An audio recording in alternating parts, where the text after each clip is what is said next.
Армысыздар, құрметті әлеуметтік желі қолданушылары. Ұлы жібек жолы адамзат өркениеті тақырыбындағы видео слайдты ұсынамын. Ұлы жібек жолы десе көз алдыңа күн астында күйіп тұрған алып шөл далалар, аяғы көрінбейтін қымбат жүктері бар керуендер, мыңдаған шақырым жол жүріп өткен саудагерлер, алдындағы мақсатына жету үшін шөл даладан да өтуге дайын көпестер елестейді. Керуендер өтетін шаң басқан жолдар арқылы қымбат маталар, асыл тастар, алтын мен күмістен жасалған заттар, экзотикалық жануарлар тасымалданды.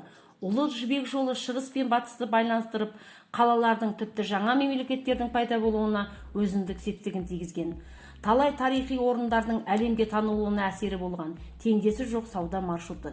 Жібек жолының тарихы біздің заманымызға дейін 138 жылдан бастау алады. 6-7 ғасырларда ең жиі пайдаланылған бағыт Қытайдан Жетісу мен оңтүстік Қазақстан арқылы болды.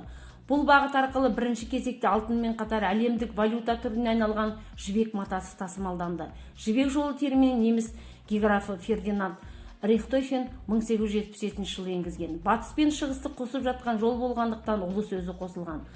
Бұл жолда сапарға саудагерлер ғана емес, жазушылар, жауынгерлер, ғалымдар да аттанды. Ұлы жібек жолының тарихы өте көне.